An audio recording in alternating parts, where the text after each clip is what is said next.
David Frangione, modern drummer, and we're here live from Iron Shore Studios in Grand Cayman. My dear friend, Ray Luzier. What's up, dude?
And Kimo Williams. Please check out our Red Summer 1919.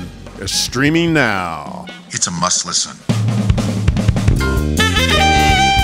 Also with Mike Stern, Richard Bona, and Michael Brecker.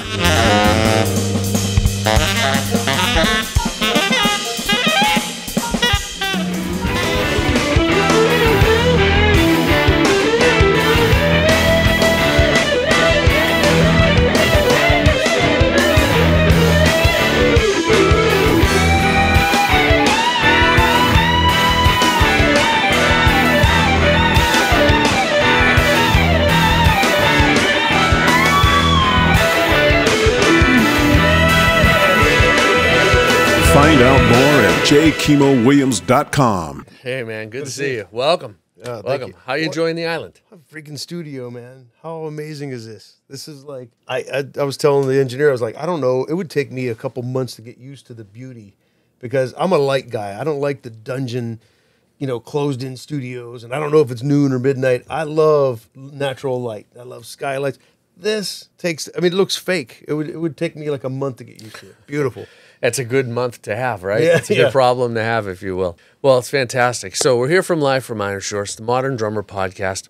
So let's start with a few things. We'll do some business items before we get to your story. Yeah. Right? So do some business. So we got Modern Drummer, the latest issue as of this filming, which when we print, we combine 2 months of issues into the printed product. The magazine is monthly, of course, and that's available digitally. But after COVID, during COVID, whatever you want to refer to, we had to combine the print for a million reasons. Yep. And so here we have Mike Portnoy, he's a dear friend of yours. Awesome. Right? And just touching this, just to feel a copy in your hands, it means so much to, and not because I'm trying to show my age. It's a big deal. You know what I mean? We were talking about that before, like spinning a record, holding a vinyl, holding a magazine. It just means so much. It's awesome. Well, thank you, man. It means a lot to us, too. We're very committed to being the stewards. And then Sarah Jones from Harry Styles is the flip side of this issue. Yeah. So, Modern Drummer. Thanks, everybody, for reading it and being part of our, really, really special, beloved drumming community. And thanks to you for keeping this legacy and legendary magazine going.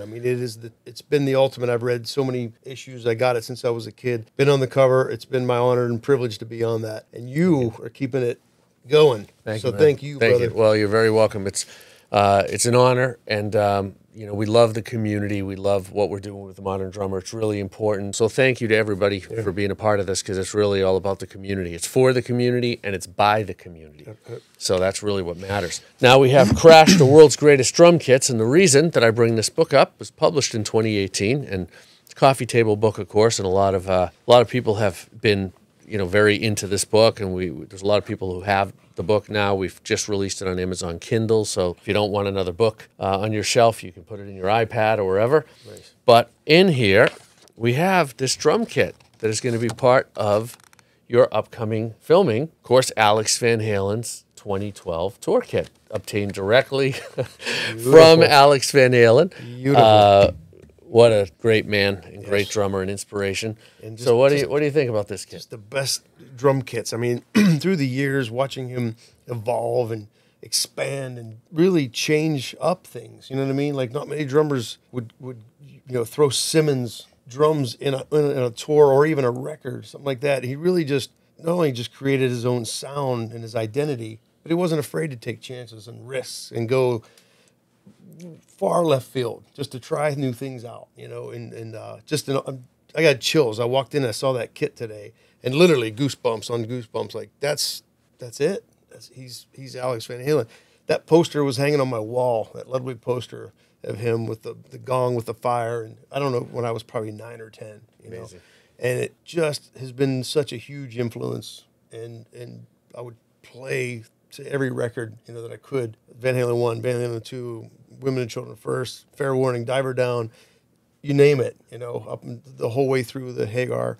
It's a lifetime. It was like the soundtrack of my youth, literally, and many others, Amazing. And when you dissect Alex's kits, and as you mentioned, they transformed over the years. I mean, he would have wholesale changes to his kit, which is so different from most drummers, right? And when he went to the Simmons, it was completely different tom sound, the 5150 record, and all these variations. And what always glued it together, besides his unique style, was the hi-hat and snare. Yeah. That was the one thing that didn't really change. They always knew it was him and how it sounded. It has such a sound to it. Yeah. But all the toms and kicks and everything around it changed. I'll never forget hearing that the song 5150, and I heard that. I'm like, that's not a normal tom sound with that. And I'm back on the farm in Pennsylvania. I didn't know anything. I just knew that like I'm spinning the record going, I know this sounds different, but I have no idea what's going on. And then obviously you read interviews or whatever, and you hear about the Simmons drums and the changes. But you're absolutely right. There's not many drummers. Well, I shouldn't say not many, but it's harder to tell your identification on the drums than it is like a signature guitar sound or that vocalist, obviously. That's one of the biggest compliments I've ever gotten live is someone said like, or on a record, like, I knew it was you in 4 bars because you do this one thing. I'm like, that blows me away. Alex was the epitome of that. You knew in a couple bars that feel of the hi-hat, and there was a certain swing and swagger to his playing. You knew that that's Alex. And that's huge to be able to identify that. Obviously, his brother was ginormous in that identification world, but Alex just had that thing, and there's a feel. Even in the straight-ahead eighth note grooves, it still had this swing swagger thing about it, and it was beautiful. Absolutely. And the sound, that snare drum, it cut, but it still had body. Yep. And high pitched and the peisty hi-hats that you hear a lot, but when Alex played them, they just had a certain sound to them. I mean, he's one of the main reasons I went out. I was painting buildings and doing odds and end jobs to save up for drums and cymbals. And because of him, and obviously Bonham and Ian Pace, a lot of my influences, but Alex was the guy that I went, what is that shimmer going during the choruses? What is that? And I'd see the Peisty logo, and I would go out and buy them one at a time. Buy us 2002 or whatever, just to get that sound, to try to emulate it. And wow, like it's him. Yeah, it certainly is. And congratulations, Alex Van Halen, on being Modern Drummer Readers Poll 2023 Hall of Fame winner. You're in the Hall of Fame. The list is just a who's who, and just a great honor. So I see a really cool looking drum key here. So what do we have here? It's got your name on it. Yeah. Let's unpack this a little bit. This is cool as heck. Thank you. So what in the world is this thing, man? There's a company called the Drum Key Shop, and those of you that know my thing, all my drumsticks, on my signature Vic First sticks, I have a praying mantis on there, and it kind of became my little emblem and a little sign or whatever. And so these keys, they come in 5 different colors. We just released a antique gold and antique silver, and then there's straight up silver and straight up gold, and then there's kind of a blackish. Wow, it's a lot of variations for a drum key color. And there's a lot of weight on it. Like, it's funny because people buy it and put it, in their keychains or whatever, but I actually love to use it. And I'm not just saying it because it's mine. It's got this heavy, do you feel how heavy the top is?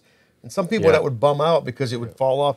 But when you get a hold of the drum, it tunes very easily and very smoothly. So Great grip. great grip, yeah. So these are available on my website, RayLuzierDrums.com, and the DrumKeyShop.com. And this is really cool. You get the Yeah. Ray Luzier corn. If you order it on my site, I actually Signature drum key. sign those, so you actually get a Okay, little, so that would be signed. Yes. Nice. Yep. Awesome. So, Well, yeah. this is great. Well, you. congratulations. And Appreciate it. and we have your gel yeah. as well, Yeah, which the we Sky talked Gels. about, Sky Gels. Yep. So how did Sky Gels come about? What's the story? So I do drum festivals. I did a lot more pre-COVID. I'm starting to do them again, but I did one in Manchester, UK, and I love doing them because I love the fact that when you do these drum festivals, you get these just amazing people coming from South America, from Canada, from Ohio to wherever, and we're all coming together trying to just play our best for, and the styles are so eclectic, right? You have this Latin specialist, you have a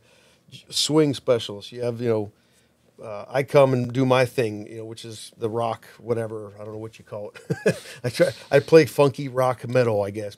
And so anyway, it was like a mini NAMM show for drummers. Like I was spinning like a top because I'm walking through this and I'm going, man, you hear this and you see this. Well, this guy grabbed me literally and goes, please give me 2 minutes of your time. And I was like, I will do that. And he goes, I have this new product called Sky Gel damper pads. And I said, great. And I'm just thinking, okay, it's like another gel you put on your drum. And he goes, here's why mine are unique. And he showed me the different sizes. And he goes, it lets the drum really sound like the drum, its true tone. A lot of times you put a gel on, it knocks out that tone of the drum. Yes, it dampens it. But now what was that original note you had it tuned to or whatever? Right. The size thing is really great because if you get a bigger one, or they even have kick drum ones that are really big, so you don't have to put anything inside the kick drums. Nice. I have a 26 on my studio kit that I use, and I literally have a Sky Gel kick pad. Everything's wide open, and it records beautifully. So, and another plus about these are they stay on the drum. Whether you have a coated, Ambassador, Emperor, or whatever, or if you have a clear, they stay on. And I'm not exactly a light hitter, especially live, and throughout the duration of the show. So he asked me what color to do, and I said, well, you pretty much nailed all the colors. There's like fluorescent yellow and orange and green. So you already had a product when he approached you. Yes, this he was did. Like developed. Yeah. And was he actually selling it at that time? He was. Okay. He just started. It was brand new, Okay. and then he emailed me. He says, hey, I'd love to do a signature line with you. I'm thinking, how do you do a signature gel pack or what? Right. Yeah. So he pretty much had all the packs, in all the colors. And he says, what's your favorite color? And I says, well, how about wine red? And he goes, I was kind of joking. And he goes, I don't have a wine red. How about we do that? And now he does. Hence. Wow, this is cool. The packaging's awesome. Yeah. This is incredible. Thanks. And so you use them then presumably for all your recording, like this And is live. And live. So And this is a live. go-to product. It for you. is. It's not just something you're offering to other drummers, Nope. but it's something that you actually Firmly use believe. all the time. Yeah, it's 100%. Yeah. That's great. So check them out. All right. So Ray Luzier, Sky Gel. Check it out. Where can people? Where You can get drummers those on this? SkyGelDamperPads. He's going to kill me if I mess this up. I tell you what, I'm going to put them on my It's site. Sky. Can you read it? SkyGelDamperPads.com. Is it .com? I thought it was a Euro thing. I thought think it he was has like .com too. Okay, And well, great. RayLuzierDrums.com is on here as well. There you go. See? So it should be Bam. available everywhere. So Check it those out. are awesome. So Thank you. great products, utility products that every drummer needs, Yeah. really, that are playing acoustic drums, of course, and same with the drum key. So let's start at the beginning. You're born, raised Pittsburgh. Outside of Pittsburgh, Pennsylvania, on a 118-acre farm. That's where it starts. That's where it And started. how do you find the drums? Exactly. How do you find the drum? How do you find anything? We didn't have a neighbor for a mile. Literally a mile dirt road. Any siblings? Yeah, older sister. Okay. 5 years All right. old. So the four of you are at home. Yes. Okay. And just did nothing but farm work. I don't know if the farmers out there know what I'm talking about. It's a different ethic. It's a different work mentality you have because there's no such thing as 9 to 5. There's no such thing as like, all right, let's take a couple days off and kick it. Right. And go to the movies and go to, Because if you do that, you're the one who suffers. Yes. It's a very entrepreneurial, to Yes. say the least. And there's animals involved that really rely on you. There's crops. There's all this stuff. So we basically lived on this farm. It wasn't that active when I was growing up, but it was a dairy farm when I was very young. We had the basic horses, cows, chickens thing. But I just knew I would go. My sister would be playing a record, and I would hear Van Halen, for instance. She'd be playing, Van Halen 2, and and I'd be like, what is that?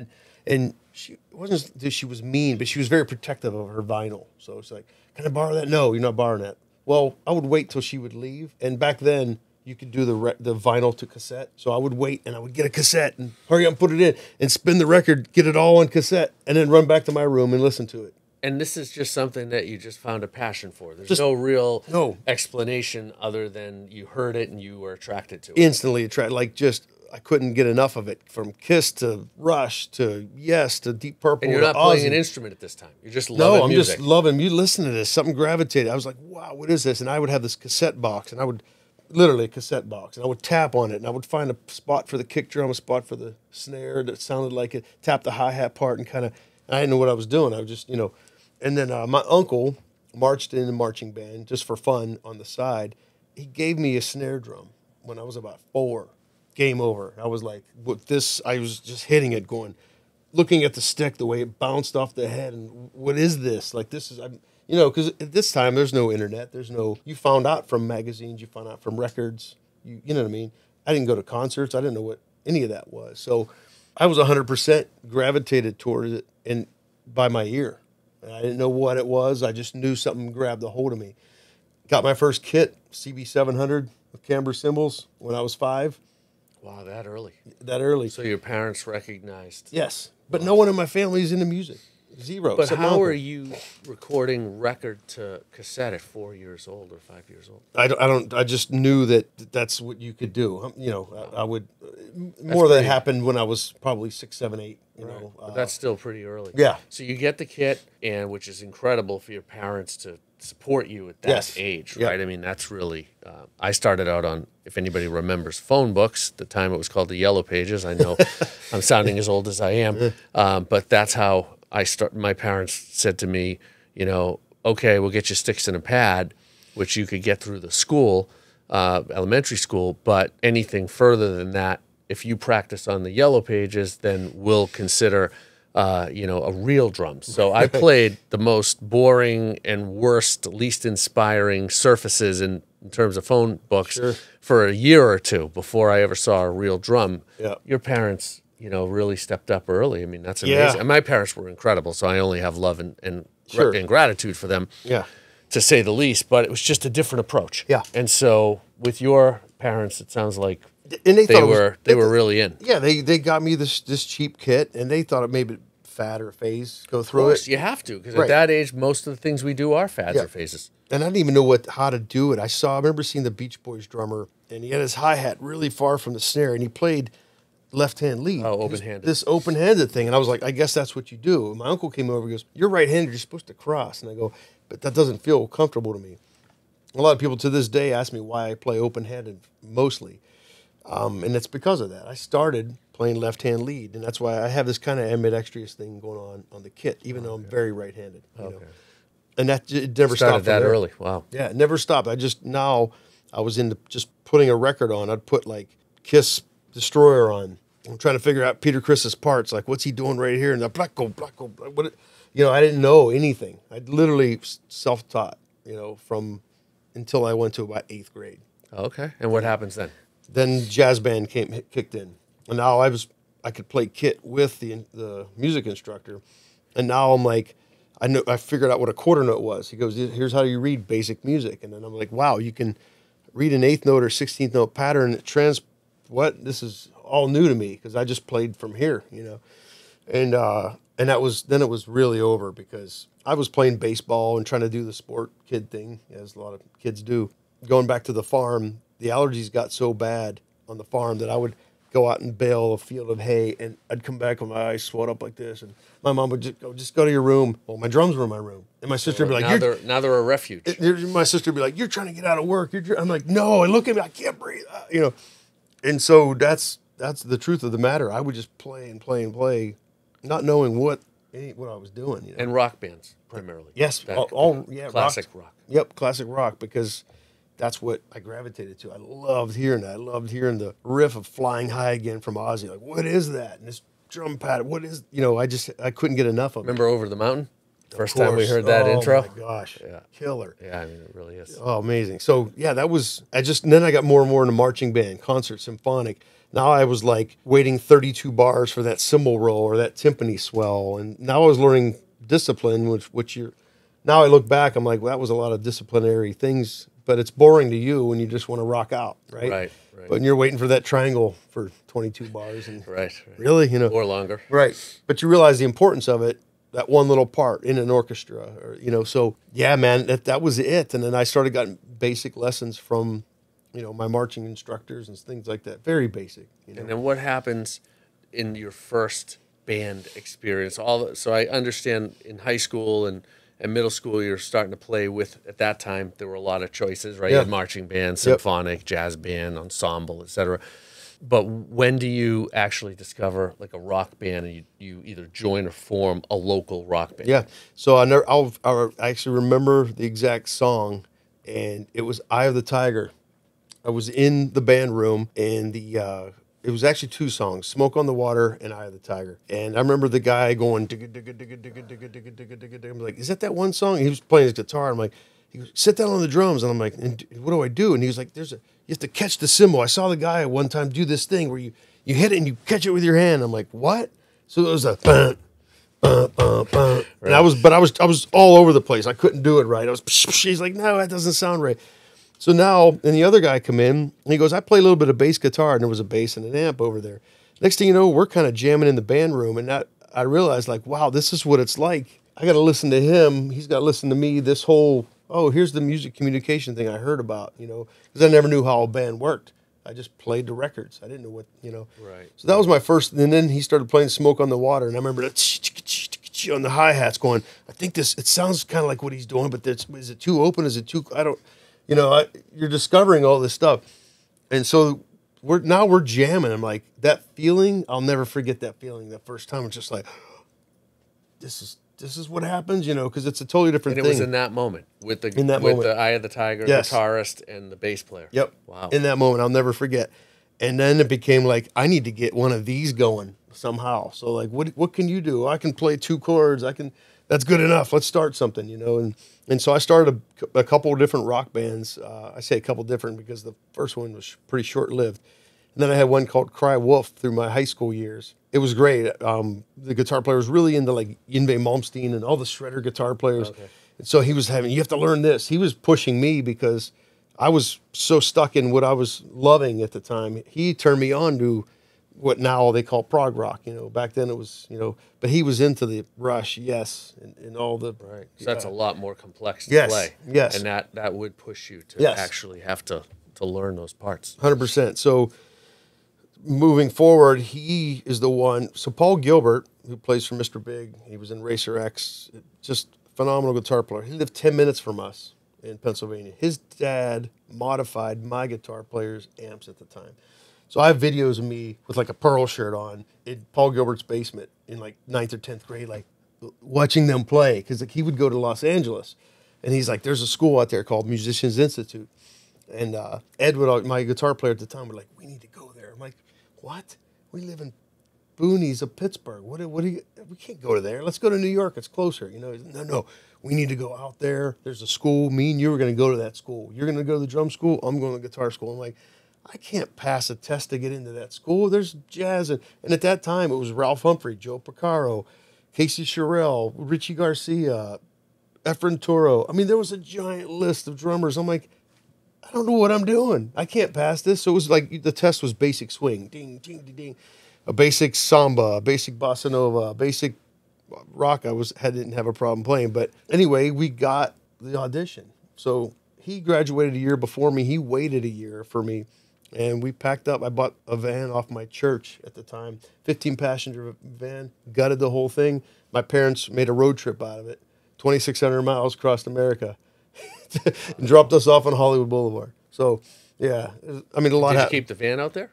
I did. Okay, that was your ride? That thing sucked in L.A. Oh, my God. Take your drums around? Yeah, it was this big old tank, Well, it's a good thing you didn't have to live out of it, though. No, yes, that's exactly. You hear stories of that. Totally. So what year are we in when you sojourned to L.A. with your guitar player? Right after I graduated high school, 88. Oh, 2 months literally later, right out there. gone. See ya. Okay. Because he's like, if we don't do this now, and he was right. Yeah, he was. If we you would- have if- to, timing is everything. You Yes. have to do it Yep. at that age when you don't realize this, but you have nothing to lose. Right, and Really I didn't want to leave my family. That's all I had. I didn't have any friends in L.A. I was super naive, gullible, no experience. I had no idea what to do when I got out there. I thought I was hot stuff coming off the farm at the time because I was like, check this out, and I'm spiking my hair because it's the '80s, and it's and little did I know how much I needed to learn. I thought like, well, I'm going to come in here. I have something to say. Let's watch this. And then I'm hearing these drummers just laying down fat grooves with perfect time. And I'm like, that's cool, but check out this lick. I'm like trying to dazzle them with my fills, because I had no idea about pocket. No one told me about groove, timing, feel, pocket. Like, I didn't know in order to get a gig, I'd have to hold a certain metronome setting down for a duration of a song and not move. Or Did you have a formal teacher in Pittsburgh before you came out to? just my marching instructor. Okay, so no formal lessons. No formal So you lessons. get out to L.A. and you're already admitted to Musicians Institute. You're already in. I'm in. So you're there to attend. Yes, I'm there to Okay. attend. It was a 1-year trade school at that time. Okay. Now there's a 4-year degree you can get. Okay. At that time, 1-year trade school. And I'm out there and I'm watching the orientations and I'm like, these guys are like, wow. Like I was A lot of just- great drummers. Just a lot of great drummers. And I was kind of overwhelmed, but I'm like, but I'm gonna do this. I'm gonna be in a famous rock band. You know what I mean? I was leaning forward. I was not taking no for an answer. It was me and this one other Swedish guy. They had these old double bass labs, and we would literally skip classes, which you should never do, especially in an intense program like that. But we would be over there all day going just because that was our thing. Like, we wanted to be rock and metal and all. And You guys were driven. I would get the Chuck Flores jazz class. I'd be there going, go, go, God. He's like, whoa, what are you doing, man? What a cheese. Oh. He's like, get over here. First of all, what is this? And he grabs my sticks and he throws them across the room. He goes, here you go. Here's a set of 5 A's. You're going to have to use these. This is about the heaviest stick you're ever going to use in jazz. And I sat down and I was like, oh, man. In front of the whole class, I was so intimidated and it was just like, God, I suck. But he was patient with me. You know, it's about the feel. You're so used to kick and snare. Well, here's ride and hi-hat. Here's the groove in jazz. And I had no idea. No one told me anything. I never listened to that stuff. So anyway. Okay, so you weren't even listening to Buddy or any of those guys. Not at that Just time. rock. Yep. Okay. Yeah. So I'd go to Ralph Humphrey's class, and that's the first time I learned how to count odd time. I didn't know how to count the 1, 2, 3, 1, 2, 1, 2, 3, 1, 2. I didn't know any of that stuff. It's not easy. It's when not. you first start learning it, No. you really have to. I just knew Recalibrate. From feel. Absolutely. So yeah, that was an intense year, man. And you graduated? I did. By the Congrats. skin of my teeth. Congrats. Thank you. Yeah, You did it was very close. No, but everyone thinks, because I became a teacher there. So to move on, I got into a local band there. The guitar player I was with, that I moved out there with, didn't care for LA as much. He moved back to Pennsylvania. I wanted to stick it out. Did he ever make it, by the way? Or did he he's- kind of stay in small town? He stayed in small town. I know he plays a lot, and I know I heard he did But some gigs different- just a different Different thing. calling. Yes, different. So calling. you stay out there and you're going to go for it. I'm going for it because this guitar player that taught at a live playing workshop, he was Shrapnel Records was interested in him at the time, and I'm a big fan of Shrapnel Records. Sure. Dean Castronova. I bought every record they released. I didn't even know what was on it. Yes. I just knew that it was going to be chops Totally. and amazing Yes. musicians. Musicianship had a certain bar, right, on that label. Oh, yeah, for sure. So when he said that, and he goes, "I want you to be my drummer," I was like, "What? Like, maybe I have a shot at Shrapnel Records because that's like so respected."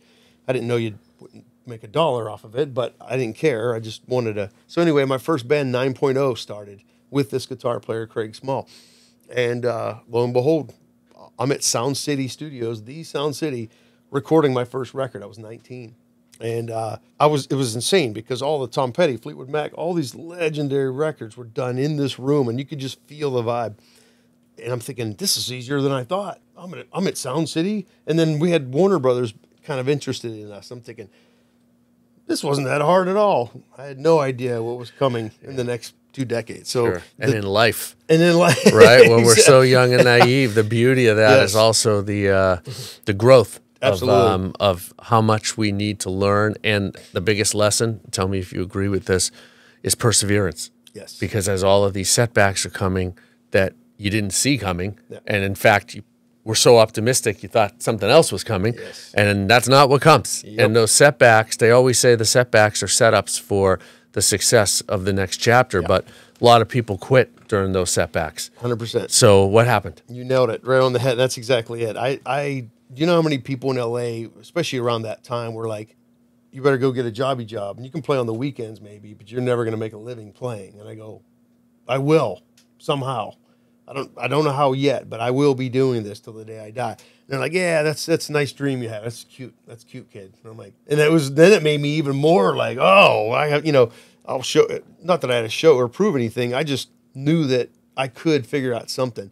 And no one's got a crystal ball. You don't know what's down the pike. You don't know what's going to happen. Right. But you do have drive, and you do have that chip on your shoulder, I call it. Yeah. Right? Because people are telling you it isn't going to happen. Yeah. When I grew up in Boston, it was a similar thing to what you're describing, where people were just very dismissive of the dream. Yeah. Because they had, kind of succumbed to the norm. Pursuing your dreams and having any accomplishment of those dreams is not the norm. Yeah. So it's very, very out of out of most people's consciousness and realm, and so they project on you. Good luck, but Yeah. chances are you're going to be at the back of the line again. Absolutely. So it sounds like you did what I did, or I did what you did, and we just would not take no for an answer. Yeah. And would not let failures along the path define what the ultimate result was going to be. Yep. There was no plan B for me. No, and there's a great philosophy to that called no plan B, right? Yeah. It's an actual mindset. Yeah. And Yep. and I think it's, for some people, it's a very, very effective mindset. Yeah. So what happened? But it's, I left my family. There's so many bad things. I shouldn't say bad, but Uncomfortable things. yeah. I mean, you're had a very close family at the time, and to leave them, and then after that year of Scary. school, yeah, they're like, well, when you coming home? And I'm like, I'm gonna stick it out for a little bit. And my parents paid my rent; they helped me out, Wow. super supportive. they're I mean, amazing. They were They're a huge reason why you're sitting here, 100%. just like mine. Yeah, we were blessed with, I'm going to say the name of my parents, Rita and Silviano Frangioni, because they deserve to be honored as often as I could possibly honor them. Who are your parents, or are your parents? Ray and Sharon Luzier. Okay, amazing. And that's like, it cannot be overstated, the impact that parents can have, good or not so good.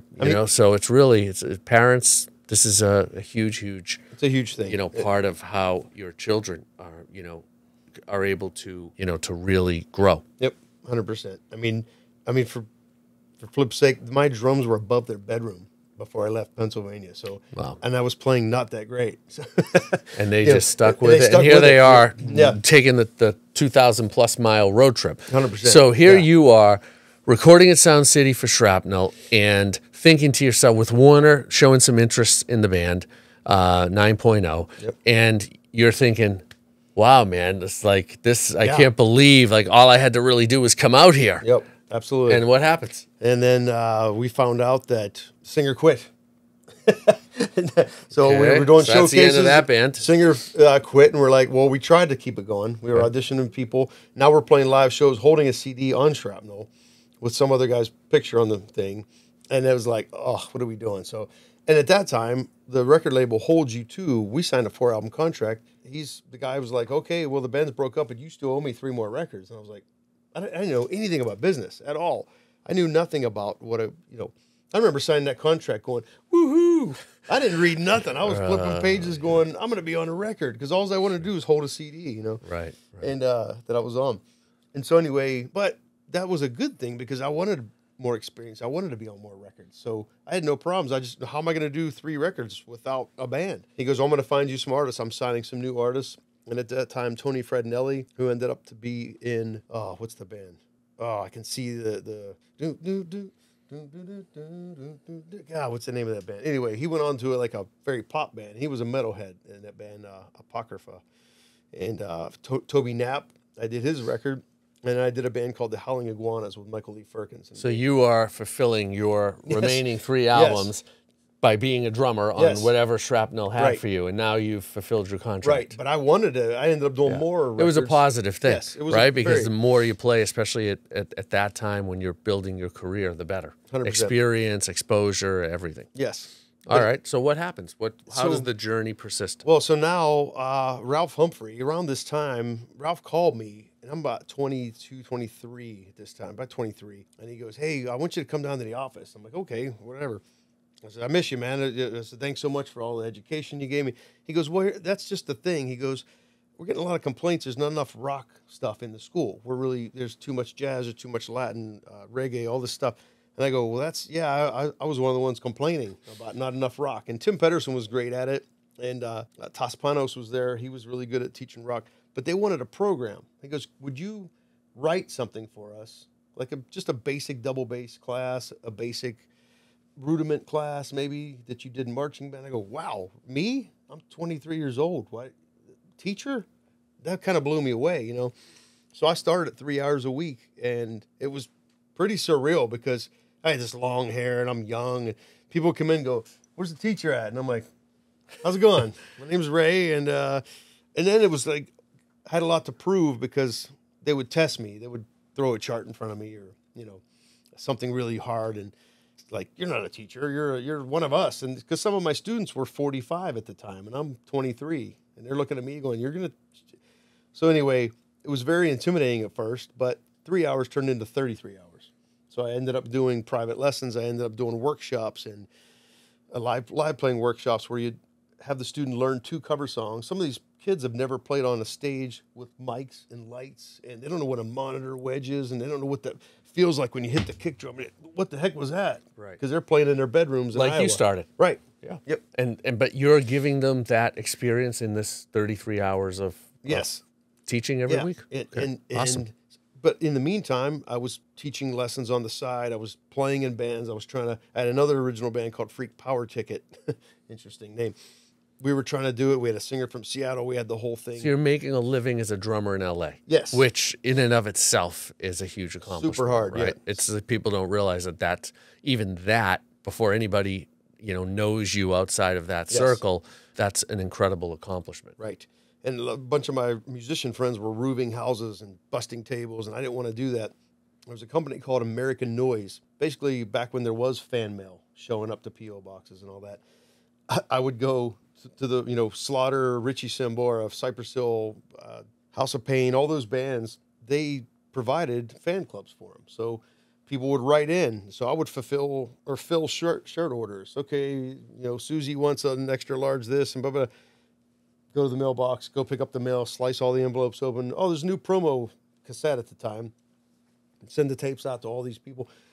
Got $5 an hour, sat there, but I was happy because I was in the business side of it. I didn't want a normal, quote, job. Right. So I was doing that on the side to pay some bills while I was teaching, while I was trying to get my bands going, It's not easy. No. But you stayed connected to the business and by default learned yet another lane of it, which is promotion, marketing, which the fan club world is out of. 100%. I had no idea what it took to, when a new single came out, especially back then, what it took, because there was no devices like we have now.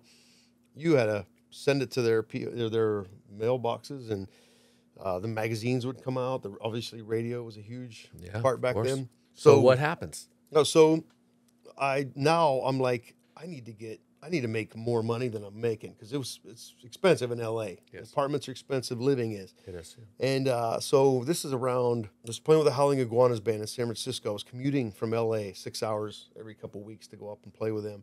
Wasn't quite working out the way we wanted it to be. I heard that there was auditions for the Jake E. Lee band, and I was a huge Ozzy Osbourne fan. I love Bark of the Moon and Ultimate Sin that Jake played on. I was like, man, I have to audition for this. And in the meantime, I was going on pop auditions, stuff that wasn't really me, but I was doing it to, hey, maybe this will take me somewhere else. Maybe I'll meet somebody. And a lot to learn from doing auditions. Yes. They're stressful as heck. Especially when you got 50 drummers standing in the line way with they a pair do of it sticks. What do I got that you don't have that this guy? Yeah. You're playing the same 3 songs a lot of times. So, and that's exactly what this was. There was probably 75 drummers at this Jake thing. And I'm like, and I'd see some of my buddies. Hey man, what's up? Hey, good luck. Yeah, you too. Like, what are we doing? So So we got in there, and I'm a huge Badlands fan, which was Jake's band, Eric Singer, our friend. Yeah, great friend. Yes, A brother to me. Eric's amazing. That's one of my favorite. That's probably my favorite Eric Singer record because there was so much just fire on his playing. I love the sound of his drums. So I love that record, and Jake's playing on there is phenomenal. The next record, Voodoo Highway, came out. Eric parted. They had Jeff Martin, the singer of Racer X, which was bizarre to me, playing drums. We all learned the same 3 songs, and so I kept hearing the same song. See, and I heard that drummer play. Oh, that was okay. Yeah, that was cool. Phil, you did. By the time it got to me, I'm like, this is dumb. Like, Because you're hearing every drummer. What am I gonna do right now? And this is like the end of the day. The bass player's like this. I walked in, he's like this on his amp, and I'm like, I go, man, Jake. I go, I'm a big fan. I go, thanks for having me. I go, I'm just the Badlands stuff and the Aussie stuff. Wow, he's like, oh, thanks, cool, man, whatever. And I said, that song, Soul Stealer, man. And I just kind of started messing with the groove a little bit. And I go, High Wire, the Eric Singer thing, and it started playing High Wire a little bit. And the bass player's like trying to figure it out a little bit. And he's playing. And he goes, yeah, let's just play the 3 songs. Like, Jake kind of blew it off. And I wasn't meaning anything by throwing those songs at him. But all of a sudden, like, Jake goes, let's just play the 3 songs. And I go, okay. And the bass player's like, man, he's still messing with it. And Jake goes, no, man, look, it's go down here. And the next thing you know, they're playing High Wire and Soul Stealer, and they're messing around with these things. And I started kind of jamming. Next thing you know, the volume's getting louder. Next thing you know, we're cranking a Badlands song. And now I know everyone's pissed behind me because they're like, what are they doing that for? Next thing you know, we go into like this hippie, Zeppelin-y psycho jam where it's just like, now we're bringing the dynamics down. We're bringing the dynamics up. We're double time. We're splitting this in half. I went into a swing pattern. It went on. And now I know I'm way past my time. And Jake looks at me and he's like, so what are you doing tomorrow? I go, coming back here, just very confidently. Because I was like, I got to separate myself from all this other stuff. So anyway, he tried out the rest of the drummers that day. I came back and he goes, you got the gig. Wow. So I'm not saying to do that on all your auditions. Yeah, but it worked for me. It's gutsy. It did. Yeah. Yeah. All through and through. But I always tell people, learn the catalogs, do your research. If you're auditioning for some legendary player or band, do your homework, learn those songs because you have to understand where they're coming from and where they're based out of and what they're all about musically. And so I always, even with the gig I have today, they told me to learn 6 songs. I learned 33 just because, I wanted to get inside the music. So it's like, I always tell people, don't just learn those 3 demo songs or whatever, because I have friends now going on auditions in LA and New York, and they call me like, hey man, what do I do? And I try to give them that advice, and it's great advice. It works. Yes. It's over prepare, over deliver. Absolutely. But don't overplay, and don't over attack your appearance at the audition. Do you know what I'm saying? Right. Like, there's a balance. There's a balance. 'Cause a lot of people go in like, hey, they rush in and they give him a big hug. And, hey, man. Sometimes they're like, hey, back down, dude. I don't even know you. Yeah. Of course, be on time, be prepared, learn the stuff, be nice, all that stuff. But I've seen people blow gigs because they're too excited. They're too overly hyped on it. And they're like, wow, that guy would have had the gig, but God, he was all up in my face, and I can't. It's a thing. Yeah, it is. No, the personality and the vibe and the sensitivity towards what what the room is doing and what the temperament is crucial. So you go back the next day, and Jakey Lee tells you have the gig. Yes. Okay, so this would be considered really your first really big break, publicly facing big break. Absolutely, and I literally was like, wow, this is going to be cool. It was a band called Wicked Alliance, is what he was calling it, because it wasn't like another version of Badlands. He wanted a completely different thing. What year are we in? This is 94. Okay. Yep. And so you arrived in LA 88. Yeah. So 6 years to get to this point. 6 years of like original bands failing, trying to showcase for labels, them saying like, nah, get rid of this guy and we'll give you a deal. And it was so frustrating. I had no idea, you don't quite have the songs. You need a producer. Give us a producer. Give us a shot. Nah, we're going to this other band. And people have no idea the letdowns. Yeah, they're constant. Actually, yes, they really are. If you're playing a big game and you're going for it, the letdowns really never stop until you arrive somewhere. Yeah. Right, and that's the irony of it, is that you'll never arrive there if you don't persevere through the letdowns. Absolutely, 100%. And and people, like you said, they give up. It's a lot of people, and it's not, sometimes it's not even giving up. They don't want to torture themselves. And I say torture because sometimes it's downright torture to go through. Yeah, it's tough business. It is. So it's not so cut and dry like, well, oh, if I practice and I get so good and I meet a lot of people, I'll get a big gig. No, you're not. That's not true. It has to do with the timing of things, that right place at the right time. A little bit of luck's involved. I mean, there's so many factors, you know. Yeah, and the right attitude with the right stuff at the right time. Yeah. Which is not predictable. So that's why you have to stick with it. So we're in 94. You have the gig with Jakey Lee. Yeah.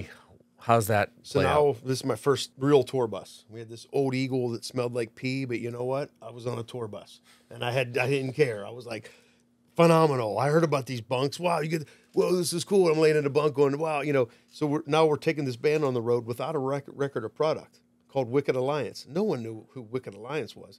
Of course, it would say Jakey Lee's Wicked Alliance, but it had this singer named Mandy Lyon, and he was in a band called World War III. They were the first band on Hollywood Records. He was interesting.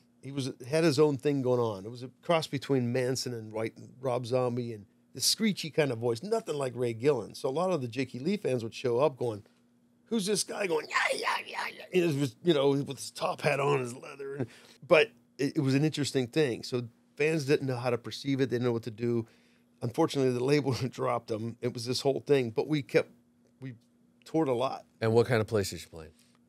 Not great. Clubs? Full-blown clubs. All right, so like 300 to 500 Yes. kind of thing. Mm-hmm. Every once in a while, a House of Blues type size place, but I didn't care. You know, 22 shows in a row. I look back at the old itineraries, and you know, today we do 2 or 3 shows tops in a row. Back then, it was like 20. If you had a day off after 22 shows, you're like, "What are we gonna do? Go to the mall? Let's rock out. Let's play." You know, because you now How great it is to be young and hungry. Oh man. So, but anyway, I went on to do ESP guitar clinics with him, tours and everything. How long did that last? A couple years with him, that I was his drummer exclusively. Okay. And then I started. And he was busy. He was busy. You guys were busy. working. Okay. But there was no side thing. There was no retainer. So I found myself, and this is now I'm hired at Musicians Institute. They kind of like the fact that our staff is on tour. Right. They kind of like that thing. Gives a cred to it, and it gives you experience that you're going to bring back to the students. What other job can you say, hey, I'm taking off 2 months? They were like, nope, you're out. You know. So anyway, so it was there when you got back. It was there. Yes. Nice. Yeah. I started filling in for certain tours. Fred Corey quit the arcade band with. This is Fred post Cinderella. Yes. Okay. Him and Stephen Piercy from Rat put a band together called Arcade. Okay. Somewhat successful. They did a tour with Bon Jovi. They were out there. I had a really good friend, Mike Andrews, who played in my first band, 9.0. He called me up. He goes, dude, Fred's quitting. He goes, is there any way you can finish this tour? It's 2.5 months left. And I go, actually, I need work right now. I need to get out. And he goes, good, learn these songs. And we were playing some Rat songs, which I'm a huge Rat fan from way back. So did that. And then, so it was weird, like that ended. And then I got a couple calls for some not so big bands, but they had little chipe tours here. And so I'd fly and do some shows. And I was like, man, this is like, I need a band. I need a gig. I need a band. And meanwhile, my Freak Power Ticket band, we're still trying to do it. Like around these tours I was doing, we were still trying to get a record deal.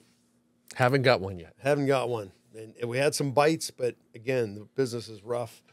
We couldn't, just never happened, unfortunately. And this guy, Darren Householder from Berkeley, I did his Shrapnel records. And he's just an amazing guitar player from Berkeley grad, plays Paganini backwards on. I mean, he's just that guy. Wow.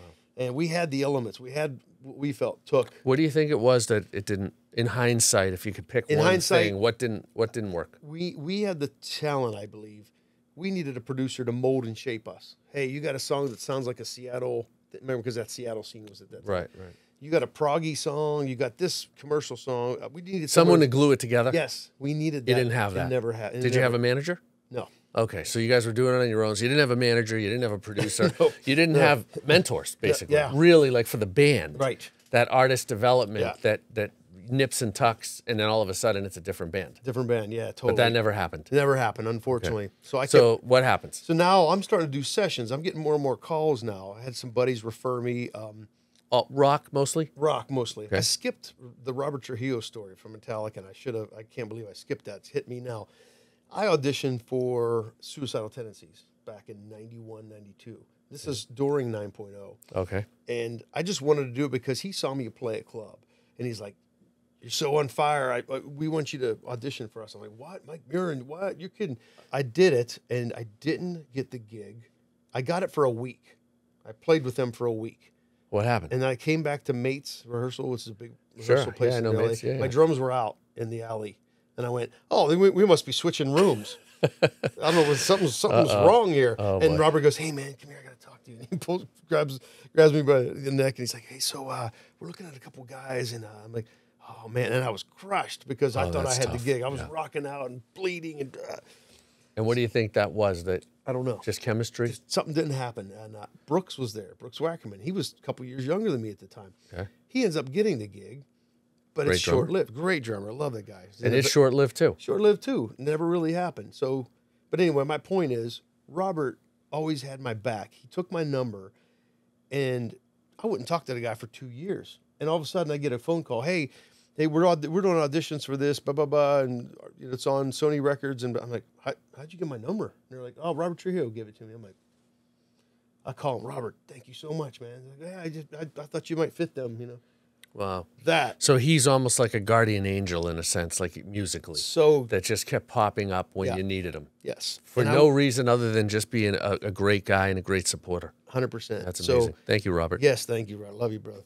So he randomly would send my number out, you know, and the next thing you know, like some of my shrapnel records would get out there, and someone would say, hey, I love this aggressive thing on here. We're doing a record like that. Would you know? So the next thing you know, I'm hired for these little records like this. This kid, Mike Hartman, rest his soul, he passed away from cystic fibrosis many years ago. Sorry. Yes, I did Greg Bisonet and myself. I don't know if we split the record. I'm trying to think back now. I think Greg played more on it than I did. But Mike Hartman, we played on his record. I'm trying to think of the whole story. He was a guitarist? Guitar player, really great.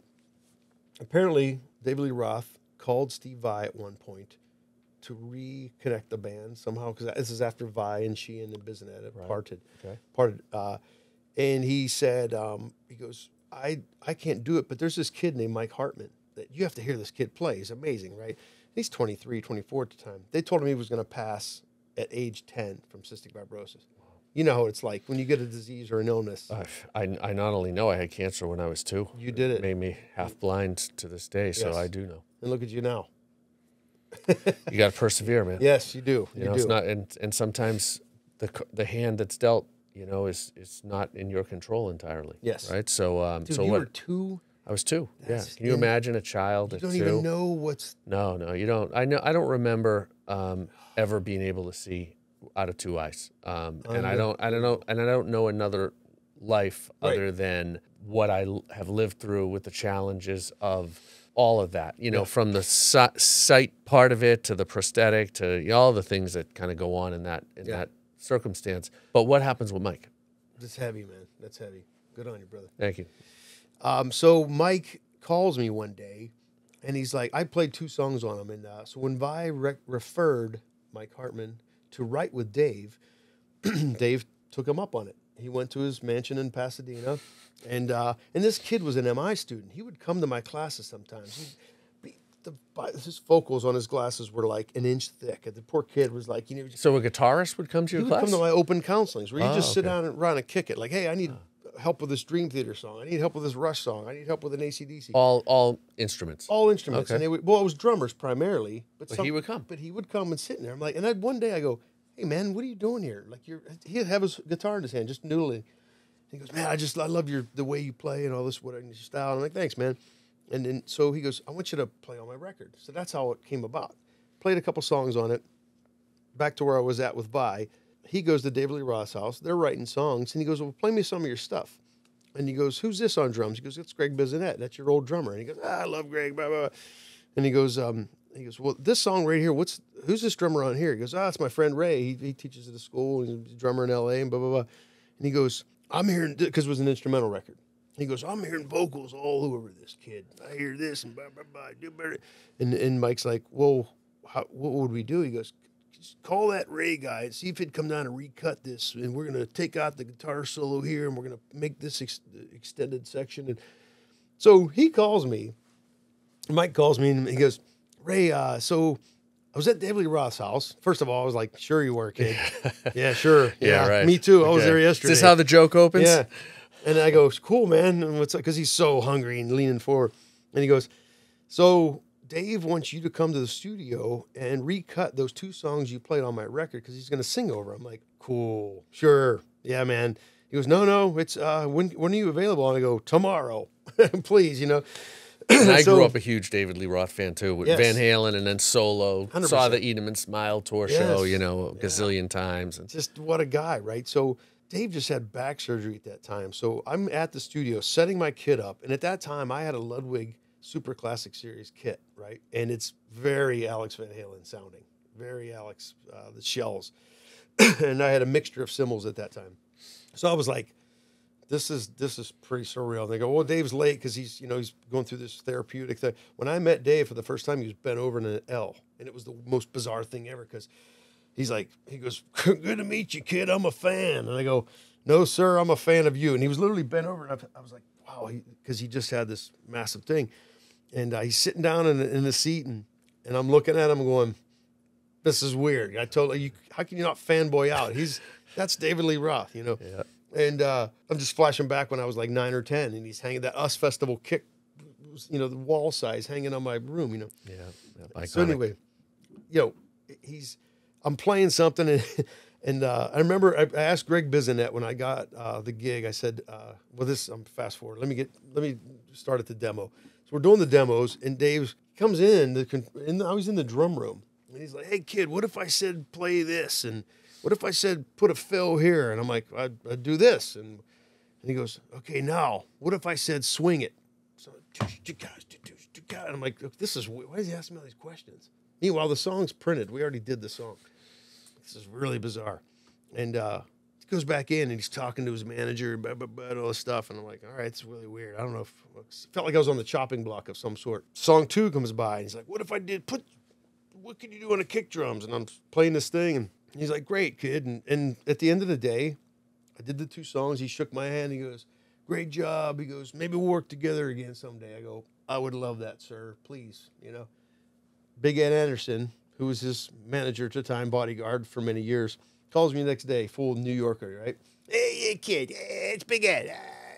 You know, he's full blown, like, he's like, hey, you passed, you got the gig, you passed with flying colors. I'm like, what gig? He goes, didn't you think that was weird? He was asking all those questions. And I go, yeah, I just thought he was like testing me out, and I had no idea what was going on. He goes, what are you talking about, kid? That was your audition. You got the gig. You're in. In what? He goes, he just wants to start a new band called the DLR Band, and he wants you to be it. He thinks you're the guy, and once you come back down, we're gonna. I was like, what are you talking about? So all off of this Mike Hartman thing, You're in the David Lee Roth I'm band in the David now. Lee Roth band because of this kid that referred me to. And what year are we in now? This is end of 96 going into 97. Okay, so Mike Hartman is the source of your ultimately ending up in Dave's band. Yeah, and it's one of those things I always tell people. Don't turn down calls or gigs, even if it's not quite your bag or if it's someone could be, I mean, because Mike at the time was very annoying and persistent with me, almost to the point where I was like, look, man, just get somebody else because he was really. And it was for 2 songs on an unknown record, basically. Totally. But you do it, yes, and it ends up in yeah, David Lee Roth's. totally.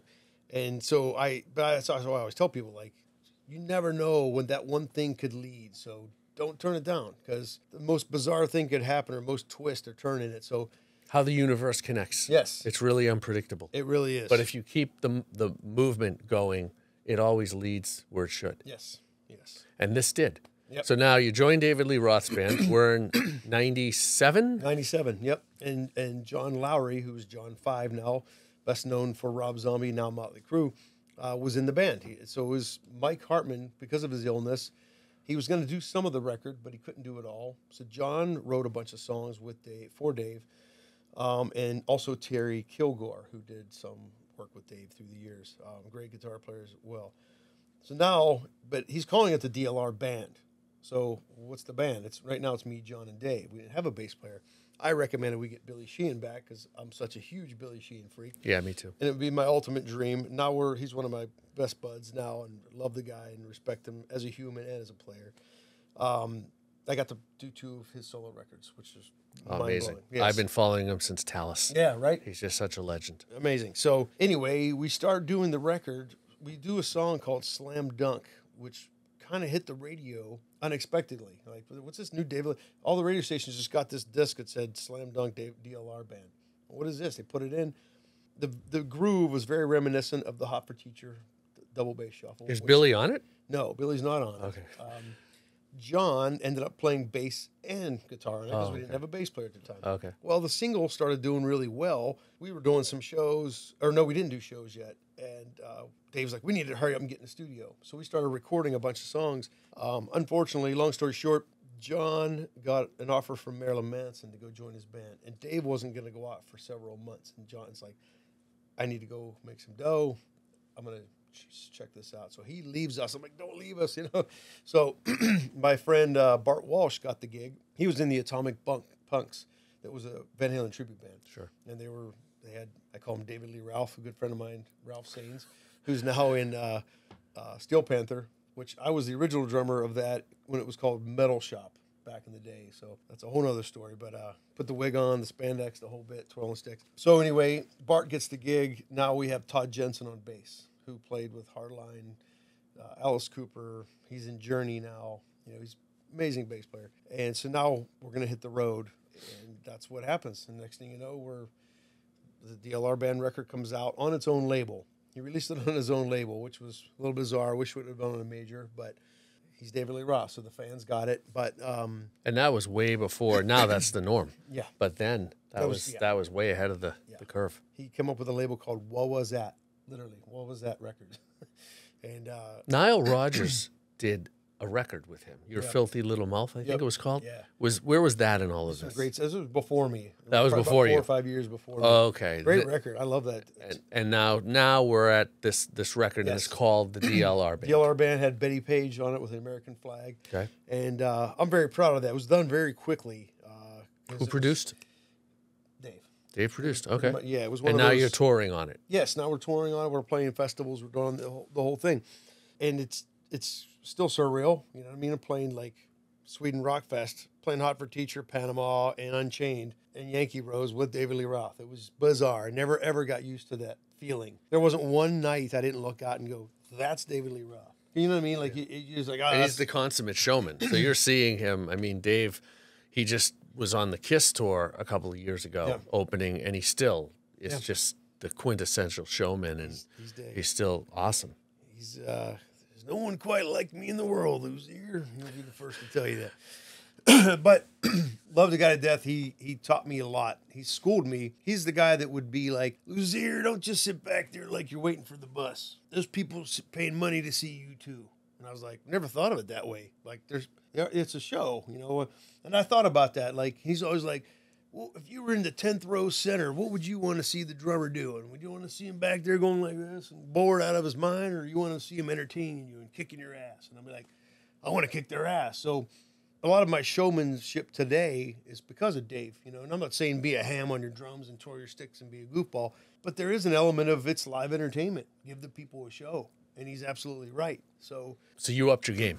Up my game, yeah. And I took some of those marching corps stuff I learned back in the day and kind of applied a little bit and made myself kind of broaden my kit out a little bit. I kind of made it bigger looking. I kind of stretched it out for bigger motions, and it really worked for me, and I got used to it, and I still use it that way to this day, you know. So we went on to make another record called Diamond Dave. It was mostly covers. We did that at Henson Studios in Hollywood. And my dream to being in that band was I always want to do another Eat 'Em and Smile record, just to shred, like, in your face, hit you over the head. And we never, unfortunately, did that. But that led me 8 years. I was in that band from... And you did 2 records in the 8 years? 2 years, yeah. And a bunch of videos and crazy things. There's a thing on YouTube you can watch called David Lee Roth's No Holds Barbecue.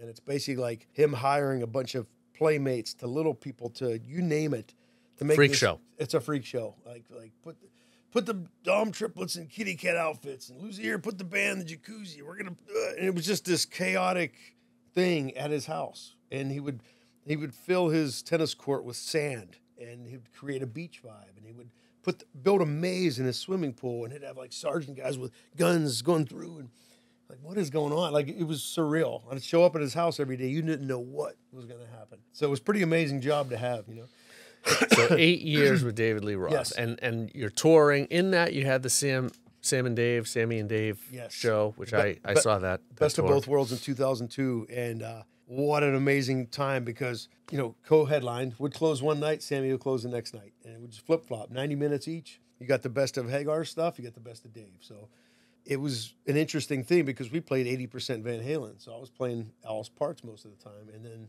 Greg Bisonet, and at that time we stopped doing Slam Dunk. We weren't even doing anything off the DLR band record because people wanted to hear the hits and the songs they were familiar with. So that was one of the biggest tours, most successful things I was a part of with Dave because it was slam dunk, literally, knock you out of the park. Yeah, it was a great tour.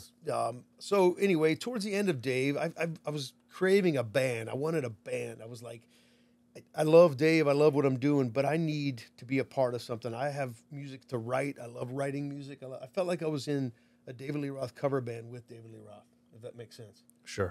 You know what I mean? Yeah. Well, it becomes that, right? Yeah. It's just 8 years is a long time to be playing those songs and doing the growth. I wanted to grow. I wanted to write. And so anyway, long story short, I did. In the meantime, Billy Sheehan hired me for a session, and I did his record called Cosmic Troubadour. And what a great experience. He's amazing to work for. I said, hey, Billy, I got Sabian live at NAMM show. They asked me to put a band together to play a performance. I think you and my friend Toshi Hiketa, who was in the David Lee Roth band at the time, I said it would be amazing this three-piece to go out and just play a bunch of songs, stuff off your solo record, whatever you want to do. He's like, that's amazing. Let's do it. Well, we were closing that show. Right before us was Steve Ferrone's Farm Fur band, and it had the DeLeo brothers in it. Amazing, phenomenal band. Funky, just groovy kind of stuff. Billy Cobham opened the whole show that night. Great friend, great inspiration. Little guy named Billy how Cobham. does anybody follow Billy Cobham, though? Exactly. It's a schmuck from the farm like me. Any of us, man. Anybody. Please. So, we're up there shredding. Well, Robert and Dean DeLeo were watching a sound check. And it was a lot of notes and a lot of shredding. They're nudging each other and looking or pointing to me. I'm thinking, man, they either hate us or I don't know what's going on. And so Robert comes up to me and goes, hey, man, what do you? I said, dude, I'm a huge SDP fan. Thank you for the music. Thank you for everything because, wow, what a band. He goes, thanks. He goes, we're putting a new band together with Richard Patrick from Filter. And I go, man, I'm a huge Filter fan. I go, wait a minute. You and the DeLeo brothers and Richard Patrick and you're auditioning drummers? I go, please let me audition. He goes, oh, you're going to audition. Me and my brother have been watching you this whole sound check. And I'm like, all right. I didn't think you'd like what I'm playing because it was very proggy. Right, chops. And I went down. They were looking at several drummers, some kind of big names in there. I went down, and we just jammed from Zeppelin to whatever. Just jammed at Swing House Studios. And had the greatest time, And I went to the bathroom, and I came back, and they said, you got the gig. So I'm like... So I was still in David Lee Roth's band at the time, and I was like, okay, I got to break the news to the boss because if you're serious about this and we're going to do this, I need to grow. I love this opportunity to write with you guys and to start a new band. And so I called the boss, and he was cool about it. He was very like, it's hard to start a new band, but doors always open, and he was very professional and cool, which I loved. Army of Anyone, now we're in the studio, we're at the Village, Bob Ezrin's producing, from... Sure. Of course, Kiss Destroyer, Pink Floyd, The Wall, Billion Dollar Baby, Right. The list goes on and on. Right. So I'm in there with Ezra, and that was my baby. That band to me was like, because now it was this connection we had. It was phenomenal. Yeah, phenomenal musicians, phenomenal producers. I'm so proud of that record. So that's one of those records I can pop in and go, okay, and crank it up and still be. And what happened with the band? You love the record, but did you tour on it? We toured on it. We had some broken tours, like smaller things. We got offered some big things to open for bands. We want to kind of build it as a band. And as time went by, I knew it was inevitable that Weiland would get back with STP eventually. He was a Velvet Revolver at the time. Right. And I'm thinking it's going to happen someday, but hopefully not too soon. Well, as Army of Anyone, the success wasn't, they put us on a bunch of night shows. We played Leno and Letterman and all the Carson Daly, all those shows. But it was like, it just wasn't received as well as we wanted it to be. And to me, it was another business move. I wish it was promoted better. Because people will still bring that record up to me going, I just discovered this. This is amazing. And I'm like, thanks, man. And what's the name of the band again? Army of Anyone. Army of Anyone. Yes. Okay, so we have to check that out. It's on Spotify? It's on. Yes, it's so everywhere. we can check it out. And, And so it's not resonating with the public as quickly as you wanted it to. and it wasn't promoted as quick we wanted it. So Okay, you're on a label we were the guinea pigs on the Firm Records, which from the management from company. the management company. Okay, which is, as you know, a little shady sometimes because maybe they're hungry and they want you to take off. Maybe they don't know what they're doing. So it could be a little bit of both. I don't know. But you guys were the maiden voyage. Yes. Okay. So Army of Anyone, unfortunately, we had a great time touring. We stayed in touch. Me, Robert, and Dean. I mean, it was awesome. Well, the Firm also managed Korn. Ah. So, okay. Segue. And who's the manager of the Firm this time? This is the one this that you is were working with. Peter Katzis, Jeff Quantinitz, and the whole team. Okay. Right? They had quite a few bands, and every time I'd go over for the Army of Anyone meetings, I'd see the new Korn record sitting there, and I'd say, like, what's up with them? They had, like, Terry Bozzio play on the record, Brooks Wackerman, and then at that time they just had Joey Jordison from Slipknot filling in on a tour. I'm like, did that drummer quit? He goes, yeah, he just left the band high and dry. Didn't say anything to the fans, just left. And I'm like, wow, that's really weird. And never thought anything of it. We go back a couple weeks later. Now Army of Anyone's, I can feel it disbandment. I can feel That's going to be over. I knew it was coming to an end, and I was like, hey man, I need a gig. So he goes, they looked at each other, started smiling, and I go, what's that smile for? They go, what would you think about going and play a couple songs with Korn? And I go, me? Because I'm like, from David Lee Roth to this to all the rock stuff up. I go, I don't even have a tattoo. I don't, And who's looking at each other? Who are the two the people? two managers. The two managers. The two Okay. managers. And I said, I'd love to go play with them. I said, I don't understand what they think. Well, they go, well, Jonathan and the guys are really big fans of the Army of Anyone record. And we mentioned it to them, and they thought it would be a good idea if you'd come up and play. So that's what happened. Joey was finishing the Family Values tour in 06, 07. This is at the middle of 07. And I was on a drum clinic tour for Sabian Cymbals at the time. And my Sabian guy goes, hey, man, so your last show's in, I think, Seattle. And no, it was in Salt Lake City. And they said, my manager called me and goes, Joey's last gig is in Seattle. Why don't you go up there? We're going to rent you a kit. I go, where? They go, in the arena. You're going to rent me a drum set in the arena on the last. If you know anything about touring, your last show, I'm already home laying in my bed. Like, I check out. Like, of course, I give the fans a good show, but I'm out, right? So the band's not going to want to play with some new dude. Lo and behold, they rented me a 5-piece DW kit, and it's sitting out in front of Joey's giant kit. And it's sitting there, and all the crew guys are looking at me like, dude, what are you doing here? I'm like, I don't know, man. I was told to show up. I'm sorry. Like, and of course, the band's late. They're like 90 minutes late, coming in, eating sandwiches. Like, hey, man, what do you know? And I'm like, I have a list of paper, 33 songs. Like, you know all those? I'm like, kinda. Let's do this. And so we started playing the hits, which I love, but I'm a huge Terry Bozzio fan. So I was like, can we please do Everbee that Bozzio played on? Yeah, you want to do that? I'm like, yes, please, because it's got some really cool drum parts and fills. And we did that, and we did about 6 songs. And the next thing you know, it's like, there's a camera in my face, and they're like, Fieldy, the bass player, goes, I think we're going to go to lunch and talk about it, I'm thinking, that's not good. Because usually, if they know, they know. Yeah. Instantaneous. Yeah. And then the next thing you know, Monkey comes around the back, goes, we really like your style, man. We're gonna. It's actually on YouTube. You can watch my audition. Type in Ray Luzier audition. Okay. The highlights of it, and that was it. They said, "Welcome to the band. We'll see you in Dublin." I'm like, huh? And it was just like that. And I was like, wow. So. And what year are we in? This is 07. 07. This is October of 07, and I was like. So their last show of that tour, at Soundcheck of the like, you auditioned. Yep. Did they take a break and come back, or was it quick? They took a break till January. No, I'm saying at the audition, like after you played, and they said, "Hey, we're going to go talk about it," and you're thinking, "Uh-oh, yeah, exactly." Window or they aisle. took this very small break, but then cameras started coming around the corner, and I'm like, So wait a minute, why is there a it camera? didn't take long. Then. No, what they kind of led you to think the process was going to be was much shorter. Yes. Which is great, which is the good sign now. 100%. And then they come back and they say, "Welcome to Korn." Welcome to Korn. And I was like, what the heck? And it was like, now what? And they're like, well, here's the songs, here's the whatever, and so much happened after that.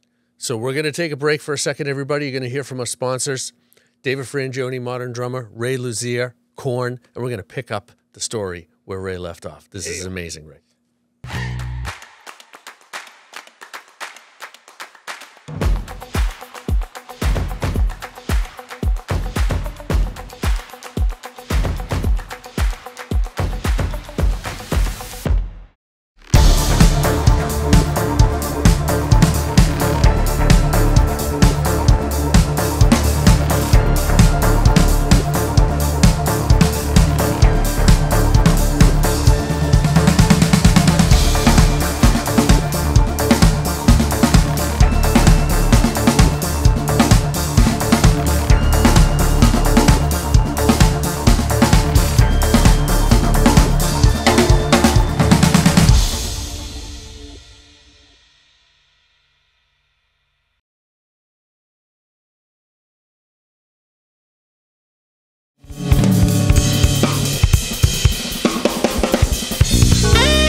Vinny Colaiuta, and Kimo Williams. Please check out our Red Summer 1919. It's streaming now. It's a must listen. Also with Mike Stern, Richard Bona, and Michael Brecker.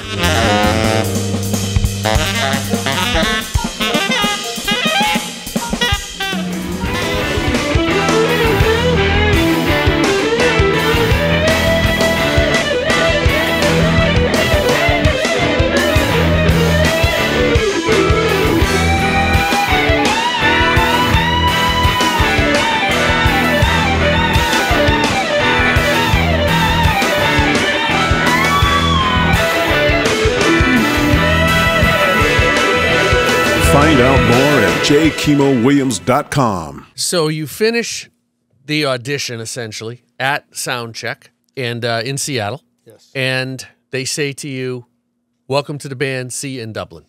See you in Dublin. And I was like pretty baffled, pretty like, what just happened? What is happening? And Do you see that as kind of a common theme in all of these milestones that you've achieved in your life? You always, I get this sense from you, there's like a wide-eyed kid in there that's almost on the outside looking in, even though it's inside of you, just kind of being in awe in a very humble and beautiful way of, you know, just roaming with the giants, as they say, that inspired you. Yeah. And now you're one of them. Totally. And it's surreal, as you've described. I've experienced that in the bands I've worked with that were heroes of mine, are heroes of mine. And but you express it just in such a wonderful and just, you know, very heartfelt way. I just want to point that out because every milestone, I see the same kind of thing where you're like, you know, well, wait a second. What do you mean I got the gig? Right. What do you mean I'm going to be behind David Lee Roth while he's singing Jump? Like, and then you can just go down the list of what do you mean? Yeah. Well, I appreciate you saying that. And it's true because I'm still a fan deep inside. I truly, like, I'm the guy at a festival. I'll show up at 2 or 3 in the afternoon to see all these support bands because I'm a fan. Like, oh, this band's playing on this stage. I still am that kid from the You farm. love watching live music, drummers, other musicians as much as you ever have. 100%. The business has not kind of jaded you from that, right? Because it's easy to start feeling like there's my gig and then there's my life. But with you, it's still one and the same. I always tell people, I'm like, never forget. Don't let the business eat you alive because it can. There's a lot of people it does. They say never meet your heroes. Exactly. You know, you're not only meeting them, you're bandmates with them. And so you know, I always tell people, never forget that moment when you hit the stage for the first time and that feeling you had. Like, don't let the business squash it because that label that dropped you or that band that fired you that's just one situation. That's one incident. Don't let that get you down. It's not a life thing. Learn from that. Move on. But don't forget that feeling of like, you know, there's not one day I get on stage and I'm not thankful for it. And I pretend like it's my last gig because you never know what tomorrow's going to bring. You know? And where did you get that character? Is that your mom or dad, or where did that come from? Because that's an attitude. It is, and it's learned, and it's ingrained, and you're blessed that you were taught that, or somehow you adopted that attitude. Yeah. Where does it come from? My parents are very hardworking people, so I think that like no one in my family was into music except for my uncle, but they come. And your sister? Yes, sister played piano when she was very little. Right, but she had the records. Yeah, she had the records. Right. Yeah, but she didn't play music. No, but they loved music. There was Okay. always music playing in my house, always. But no one particularly played an instrument. Oh, okay. But the work ethic and the way they lived their lives of like, you know, get your crap together, show up on time, be responsible, be polite, be all that stuff. Even though it had nothing to do with music, it instilled that in me. So when I went to a gig, when I went to an audition, when I hung out with a band, down to a bus etiquette or a studio etiquette or whatever, that stuff is instilled in me because of my parents, what they taught me, and the positivity of all that. And the attitude of being able to see what's beautiful about it without the difficult sides of it, which are still there, but you're not letting them have impact. Right. You're just experiencing them as whatever the setback is, and then you're just moving on with all the positive things. Absolutely. That's a learned trait, and then a developed trait, and that, you know, you're saying that you think that the roots of your parents hardworking attitude and, Yep. and gratitude, right? 100%. Is where that comes from. Yeah, 100%. And do you have to do something spiritually or otherwise to keep that alive and not just kind of go down a dark road or let, you know, the difficult situations impact or hurt the positive situations? Because most people do. I mean, let's face it, we know that. And that's where, you know, addictions come from and all kinds of things. And that's weird. That's just one unique thing about me is I'm one of those, I say weirdos because I'm one of the few kind of rocker lifer guys that has never done a drug in my life. I drink a glass of red wine, but I've never been addicted to alcohol, weed, or any kind of drug out there. And I'm You don't smoke?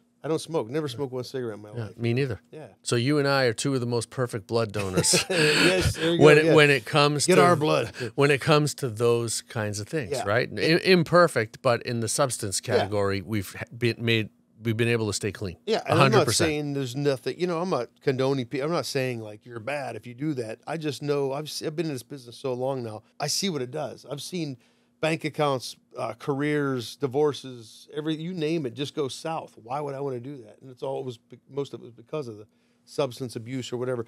And almost everybody tries to get clean and sober sometime in their life, especially if they have a really bad problem. So why start it? Yeah. Just, Well, a lot of the time it's chemical. A lot of time it's learned. It's you know, there's family patterns, right? Sure. You have to break the chain, as they say. Yeah. But you know, you're blessed that that's not where you come from. Yeah, you know, it's just not. It hasn't been part of your life from the beginning. Yeah, and I saw it. I mean, come on, I moved to Hollywood Boulevard off the farm. I've seen everything. I've seen drugs and devices I didn't even know existed. You know, I got schooled real quick. But like I said, I'd always, you know, it's funny because when I was going to a student MI, if I went to a party, everyone's like, "Is Luzier here? Oh, Luzier's here. Oh, awesome! Boosh, boosh." They're down and drink. Because I was the designated driver. I had this giant church van, and they would just load them up. Where do you live? What street are you on? And that was because I was that guy. And it was, you know, but whatever you did, like I said, I was in bands that did it. I stayed away from it, you know. Yeah, amazing. So you get the gig with Korn. Yes. They say, see you in Dublin. Yeah. And so what happens next? How do you literally not have any rehearsals or anything until you like literally arrive in Dublin as the next meeting? Not have one rehearsal. And I'm not lying when I say that. And I've told people this before. And they're like, come on, you guys rehearsed a couple of weeks. They never even play with you. No. I'm calling the manager in December. We started the tour in January. And I'm calling him like right before Christmas going, hey, man. What's the plan? What's going on? Where's the rehearsals?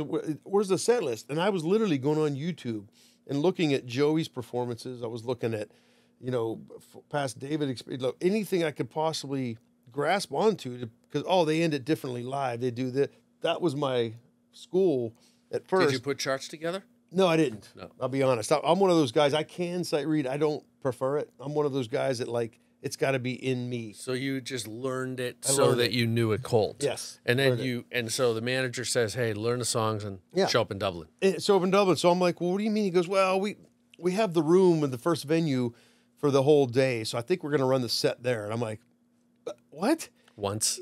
And we literally ran the set once at soundcheck and played in front of sold out crowds the next, you know, we did my first Korn tour. We did 4.5 months, 36 countries, not states, countries. I mean, it was insane. It was the Those planet guys really, yes. You guys tour like crazy. But that first gig in Dublin, I was dry heaving backstage because I really thought I was going to like pass out. And they were calming me, they were joking, but Korn fans are not like any other fans. You know, everyone always says it about their band. They are diehard people. I mean, they are like lifers till the death. And so getting out in front and playing in front of them, they're like, who's this new guy? Who's this guy doing this? Who's this?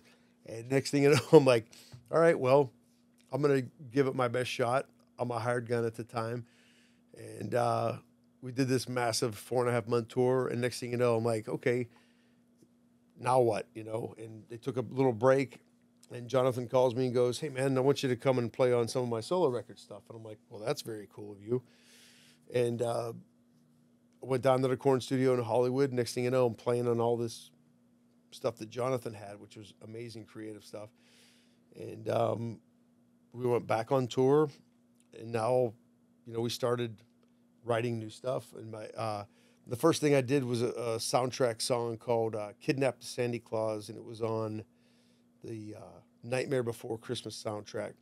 And what a great tune that was to do, because it was Danny Elfman's classical compositions. There was nothing written in a rock form. So we had my first Korn song that I ever recorded was taking a classical composition and making a heavy metal song out of it. So that was bizarre, So I got thrown into the ringer on that one, and did a couple more tours. Next thing you know, '09 hits, and they're like, let's figure out some paperwork. Let's get you in the band. I'm like, what do you mean? And I thought I was the hired gun.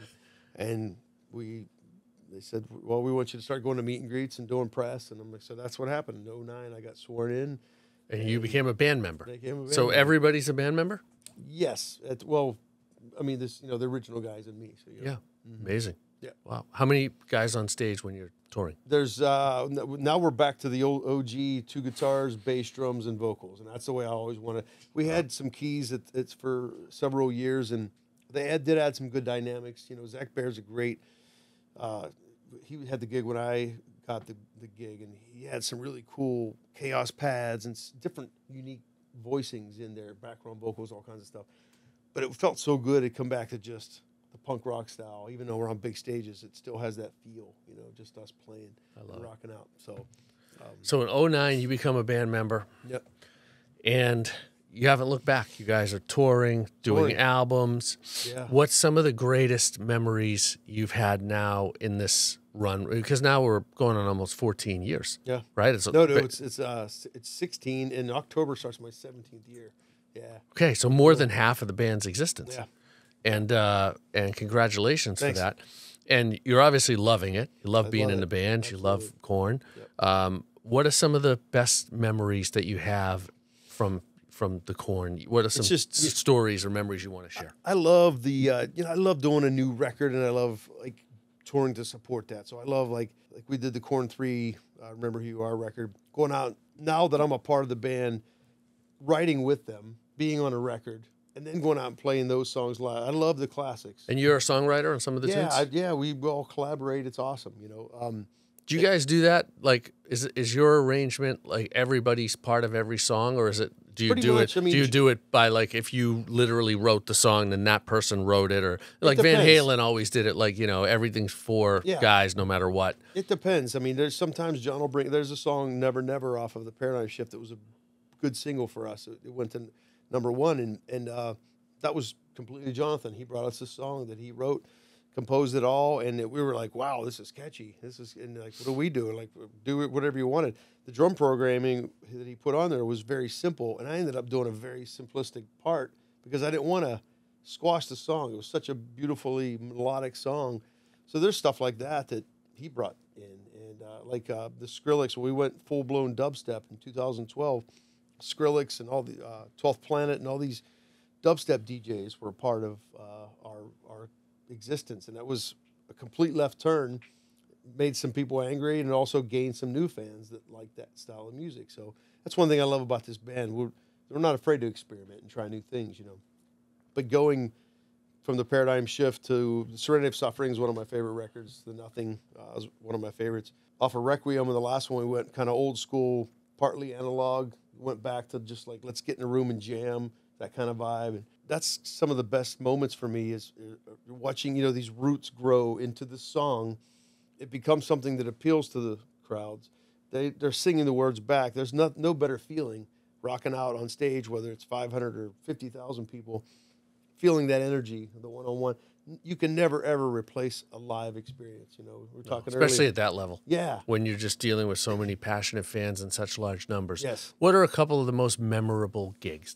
I know that every gig you play as if it's your last, but what would be a couple of, if you ask some guys who were around at that time in the 80s, they would say Live Aid, like moments that are just really unique and even rise above the, the standard incredible, experiences live. What are some for you? One of the first ones was in '08 when we did Argentina, and it was an Ozfest gig, and it was sold out, 60,000 people. And there was River Plate? Huh? Was it River Plate? No, it was, how do you say Quimes? Quimes, I don't know how to say it. Okay. That was that festival. And that was like Chemis, it sounds Amos? like. I Sounds just like. totally biffed that hard. Yeah. How Amish pig farmer right here, remember? Yeah. And I don't even know if I got it right, but this is a stadium in Argentina And it's for just, Ozfest. Yeah, Ozfest. And Okay. it just, Jonathan had one of those ego ramps that goes out in the crowd. And I've never seen a front man like that. Totally different than the David Lee Roth thing. I mean, but he had that whole entire crowd from that back seat to the front, just on there, just attentive, and just the energy, the power off of that. It's one of my most memorable shows, and one of the first shows I did back in the day. But like, you can't touch the Doningtons and like Rock am Ring Recken Park in Germany, 80,000 people with their fists in the air. You could. It's so big that when you hit hit a drum and you see people clapping, you see a wave go into the back because of the delay. That's insane to see that. The power of just you hitting a kick drum and you see people clapping, and it's just, that blows your mind, you know. Yeah. But I also love the punk rock gigs. We did a Back to the Clubs tour, probably half of my existence in this band, and we were literally playing House of Blues type places, just annihilating these little places, and it was awesome seeing the crowd, because the crowd never gets that close. I love the big festivals, but you lose a little bit of transit because it's, the first row So you is guys tried 30. some intimate gigs. We tried some intimate gigs. Man, it was hot, and it was just back to the punk rock scene, and it was awesome. Do you do drum solos? Sometimes, like it's not a big feature thing like an Alex Van Halen thing or like a typical drum solo. But in the last couple of years, in the beginning of Blind, I do like a little drum vamp into it. One of the biggest hit songs they have, and it's fun. Like it's not really that kind of band where, hey, it's time for the guitar solo, it's time for the bass solo. Right. There's no solos in Korn's music, like guitar solos, even on records. Those guys are such great guitar players. Every record, I'm like, please play a lead on this record, because Brian Headwell should be messing around. Monkey would be doing something. I'm like, that's awesome. It's like, I'm just messing around. Do that on the record, because they're such good lead players, but it's not that thing. It's not that style. It's groove. It's groove, and it's just about that, the anxiety, the angst and the anxiety in the music, and the feeling, and the emotion. And Do you have a chance to practice? it's a good thing you brought that up, David, because it reminds me I need to practice a lot more. No, Don't we all? That's what's great about our profession, though, right? You never reach that plateau. No, and if you do, every mountain just reveals another.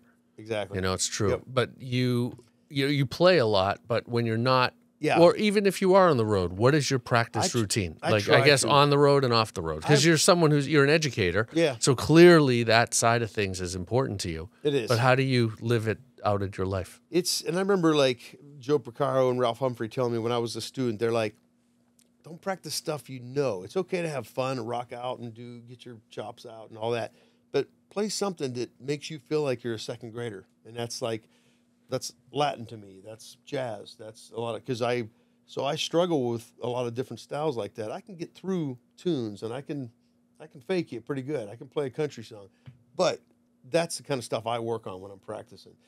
These days, It's not rudiments and things like that. I still do rudiments. I still warm up. I have a regimen I do before shows. I you do? About 20, 30 minutes on a pad? Yep. And that's back to the marching course stuff, basic accents, exercises, from flams, the paradiddles, the flam taps, all that To stuff. a metronome? Yes. Put a metronome about 70. Start at like super slow triplets, accenting, moving the permutations around, go to 16th notes, and then I work my way up to 130 on a metronome, doing doubles and stuff like that, as clean as I possibly can. And getting the muscles going. Yes. So start slow, so you're elongating the muscles Exactly. and loosening them up, and then as the muscles are getting warmer, Yes. you're increasing the speed, so you're never tense. Absolutely. And I do the same thing on my kit at home. But my practicing, sometimes when I get too busy with sessions or get too busy in studio modes, the practicing becomes less, and I miss it sometimes because and obviously I have kids, and it's a wholly different ball game when I'm home than on the road. But that's what's great about this profession we have. You can always find new stuff. And even the stuff that you think you're okay at, you can still get it better, or you can still perfect your timing a little bit better. Or I'm constantly working on my timing and spacing of notes, like the slower tempos kind of kick people's butts, right? Because there's so much space between the notes. It's super hard to play. So I'll make myself play something like 60 on a metronome, just a groove with all this just insane space between. Vinny Appice, he's one of my favorite drummers because I envy the space. You listen to some of those Dio tracks, so slow. There was no fixing drums back in those days. that space you hear between his drums that's him and that air. And I could never do that when I was younger. I'm getting better at it now, you know. But weird things like that, simple things you think about, you know, what's going to better you for what you're doing. You know what I'm saying? If I'm going to go out and play swing gigs, I'm going to listen to jazz every day. I'm going to live it, you know. I get called, obviously, for rock, metal, funk gigs and stuff like that. So, but yeah, it's never ending, you know. Yeah, no, that's for sure. So let's talk about your gear. So take the listeners through. What are you playing? I know you're a Pearl Sabian guy. Yeah. So what's Pearl since about, I was one of those, I liked the Orange County drum for a while. I like being a big fish in a small pond kind of thing. And then I went to D drum, which they don't have really great consumer drums, in my opinion, but they made me some great drums, you know, when I first got the Korn gig. Pearl was the first drum set I ever bought with my own money when I was a kid. So I was like, it's kind of like that. You can drive anyone's car, but it feels, when I get behind a Pearl kit, I'm like, this is my home kind of thing. So I went, signed with Pearl. Sabian's been my longest endorsement. I signed with them around the Jakey Lee days, around 93, 94. And I've been loyal to them because they believed in me as a young artist up and coming, and truly value that. you love the cymbals? Yeah, I love the cymbals. They're great products. They're always innovative. They're always moving, trying new things. I've been with Vic Firth now. I have my own signature stick out now. A little bit longer than a 5B, a little bit more meat up top, rounded the butts out a little bit. To me, it's a great stick. I've had some pros writing me recently saying they love the stick, and that makes me happy because I think it is a great stick. Again, that's our tools, right? We have to be comfortable with them. Yeah. We talked and they have to last. Yeah. Because you're playing hard and you're playing in front of a lot of people. Yep, and I play love ballads every night, so it's you know. We talked about the Sky Gel damper pads; those are great. It's my Your signature drum key as well. Signature drum key. I've used Remo heads. That's the only head I've ever used. I've never even tried them at jams and things like that. I'll see different heads on there, but What do you typically use on the top hats? I love the Emperor clears. I mostly record with those. Sometimes I go Ambassador. Again, clear. Yes, And then what about on the bottom? just Diplomats, you know, straight up like Oh, so really thin. super You thin. do the thin on the bottom Yep. and the thick on the top. Yep. Okay. Sometimes I go Ambassador on the bottoms as well. you Okay. know. I have the PS3 on the kick. I usually use X Power Stroke X on the snares because I don't go through them at all. I can Okay. hammer through a show and Okay. they realize. But yeah, I love Remo. I've used DW hardware, so I'm a Pearl and Dorsey, but I love the racks and I love the pedals. I love the 5,000s and 9,000s. With Army of Anyone, I used 5,000s. With Roth, I used 9s, and Korn, I used 9s, and I love them. And what about snare drum? What's your go-to? Or some of your go-tos? I have a beautiful brass Pearl that I use. It's like one of my main things. It's very reminiscent of a Tama Bell brass, a Ludwig Black Beauty kind of thing. Yeah, And it's pearl. yes, Oh. yeah, it's awesome. That's like my main 6.5? Yes, yep, it's my main snare. But I have, of course, I've had a crazy collection of insane amounts Sure. of snare. Too many. Sure. From Brady's to Gretsch to, I mean, I was. And you pull them out and use them for depending on the session? Yeah, Or, sometimes they'll say like, "Hey, like I pulled an old pork pie I had out not too long ago, and man, that thing had such a warm. I forgot how good that thing sounded, you know. And so I'll try anything on that, you know. What else was Jerry Harvey, JH Audio in ears? I've known Jerry forever. The David Lee Roth days, I used Ultimate Ears he owned, and now he runs JH. What else? Humes and Berg drum cases. They're one of the best drum cases, I think, hands down. They'll do anything. They'll make you any kind of colors you want. I have custom weird size kick drums. He'll make me custom size. Michael Berg's an amazing human. What am I forgetting? Porters and Davies butt kicker. oh, you're using one of those I on the love stool. those. Yes, Okay. I love them. I even use them in the studio now, just to give me a little extra thump on They're the getting bottom. real popular. They are. Yep. Wow. What am I leaving out? Any accessories besides your I use- Sky Gel and drum key? I use Roland electronics, Roland pads now with a Roland brain. I was with Yamaha for a while, and they're awesome. There's something about the Roland ones that are more accessible for what we're doing in playback rigs that we're using. And you're actually triggering electronics? Sometimes, the yeah, pad? there's 808s, and sometimes when you're playing big places like that, sometimes a side stick, a cross stick, you want it to be really consistent. So I'll program one of the pads to be a cross stick, so it goes flying through that PA Yeah. perfectly every Yeah, time. that's nice. and stuff. Do you trigger from the acoustics ever, or you just use the pads? When I started with Korn, we triggered everything, and then it was, let's pull the tom triggers off. It's just kick and snare. And then the engineer's like, let's pull the snare off, and it was just kick. Now we don't trigger anything. It's 100% organic. And you just do pads. Right. Well, we love our front of house guy's amazing, and has a lot to do with it. Let's face it. We could be playing our asses off on stage. Yeah. But if he doesn't get the mix If right, it doesn't mix right, it's it's all like, for naught. right. And then fans are like, they didn't really sound that good tonight. Like, what am I leaving out on my kit? I'm looking at it. Casey Grillo makes my logo heads. A lot of people ask, where do you get those cool heads at in the front? There's different, sometimes the album cover, sometimes just the Korn sign. Casey Grillo, who's a great drummer, plays for Queens right now, makes those things. You know him as well. I do. I know Casey well. He made the drum heads when I played with Carl Palmer. Amazing. He made the commemorative heads I asked him to. They were awesome. Yep. I mean, true artisan. Yeah, absolutely. What else am I leaving out? I'm sure I'm leaving out something, and they'll watch this and go, how dare you leave me out? So, Ray, are you doing any teaching any longer? I know one time you mentioned you go to Japan and do some educational things, but what's your teaching world like now? So I used to go to Japan 2 or 3 times a year. There's this great schooling system over there called the GK Group, and they're phenomenal. I jump on a bullet train and just fly through Japan and hit each school about 2 days in a row. And I'll do clinics and master classes, and then we get up and jam. We'll do some like fusion-esque kind of songs, and from Sendai to Fukuoka, there's 2 schools in Tokyo because it's so big. But that's like the main thing I do now. I kind of miss teaching privates. I kind of want to pick that up down the road, and teach some one-offs here and there. My schedule doesn't really allow me to do steadies anymore, but I get off on that thing or teaching, even if it's a young kid to, maybe it's someone that's had raised their kids that now wants to get serious about playing drums. I like that too, because they're dedicated. If you teach someone that's 30, 40, 50, they're You got to undo. Yeah. But this is fresh when you start young. Totally. So I love that, watching the progression of a student. That's what I've loved about teaching an MI, is seeing a guy could barely hold his sticks, and then by the end of the phase, he's playing a song on stage. It's so gratifying. Yeah, it is. I love it's awesome. It. Yeah, as much for the teacher as the student. You're right. Yep. Well, Modern Drummer is going to be doing some really progressive educational things, so you'll be on board? I'm down. Yeah, we can't wait. It'll be awesome. I'm so into it.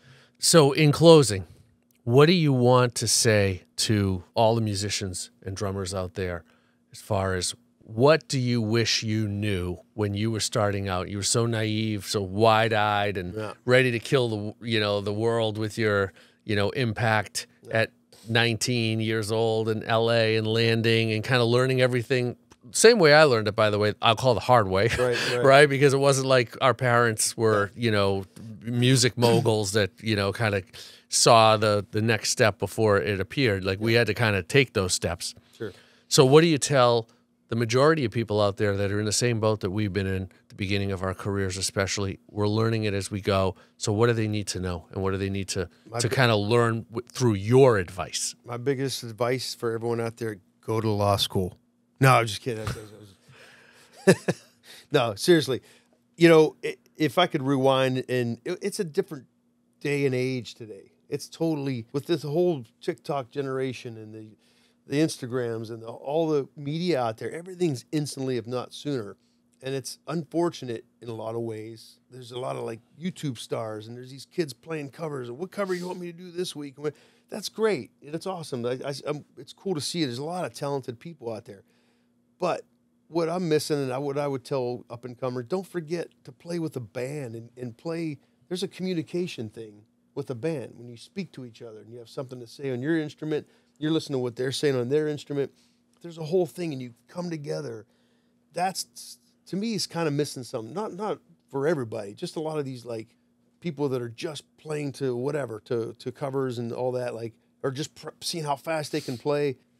My whole thing was about longevity. I wanted to do this for life, So what do I need to know to do this for life? You need to make connections. You need to network for sure. You need to go out and be seen. Like, who knows? You can't sit in your 4 walls and just shed all day. No one's going to know who you are. You got to get out and meet people, mingle. If you're attracted to a certain band or style, go hang out with those kind of people. If you're good enough and you dedicate and you practice long enough, eventually you're going to pick up something. Something will happen. Yeah, something like that. But you got to put in the hours. You have to put in the hours. You have to play. There's no shortcuts to There's this. no shortcuts. Both literally in the practice room and in the world of then applying it is what you're saying. Because the drums are an interesting instrument. I remember Carl Palmer kind of opened my eyes to this one time. He was saying, we have one of the only instruments where people play it and are very rewarded, in their journey from just playing the drums, right? Like drummer-only drummers, right? Whether they become teachers or, like you mentioned, social media people, or, or they just play because they love it and they just play all the time. And all of that is great. But what he was pointing out in the example he was sharing is like the ultimate realization from his standpoint, and what you just said, is when you take all of the drumming side of it that is just ourselves as a drummer, a one-man show, if you will, and bring it into a musical environment. It's the ultimate realization of how the instrument speaks and how the instrument interacts in a music sense. And most instruments, you have to be in that environment, or the instrument doesn't really make a whole lot of sense to, musically. But the drums are one of those things where there's a lot of guys and girls that have just played the drums, and that's their experience with it. It's all great. I mean, there's nothing. This is not a better, worse, good, bad thing. Right. This is just a viewpoint and a just perspective on it. This is a perspective that, if you try this, if you are a drums only person and you try playing with others, you're going to experience something that is fresh. Right. Yeah, 100%. And I got buddies that play on the weekends, and they play cover gigs, and they're happy. They got a job during the week, and that's okay. Yeah, We're all at different levels and different places. Different in our lives. aspirations. Right. I swore when I was on the farm in Pittsburgh, I was like, I'm going to make a living playing drums no matter what. If I'm in a huge band, if I'm in a small band, if I'm beating buckets underneath Santa Monica Pier, I'm going to somehow play drums, And I have buddies in the Blue Man group. They have a blast. Some of them go on the road, and it's all about the entertainment business. I wanted to be in it. I wanted to be a part of it. Never wanted to be the best. Never claimed to be. I felt like I had something to say on an instrument, and I wanted to keep pursuing and getting better at my craft and keep meeting more people and broaden. If I can move somebody with my playing emotionally, amazing, So, but it's all about like the new kids coming up. Like, you got to put in the time. You got to get in the garage and suck for a while, and then eventually, some people, as you get better quicker. Some people it takes forever. I had some students that I felt so bad for. They would take all these extra classes, and they never really got that thing. Just didn't click. Yeah, it didn't click.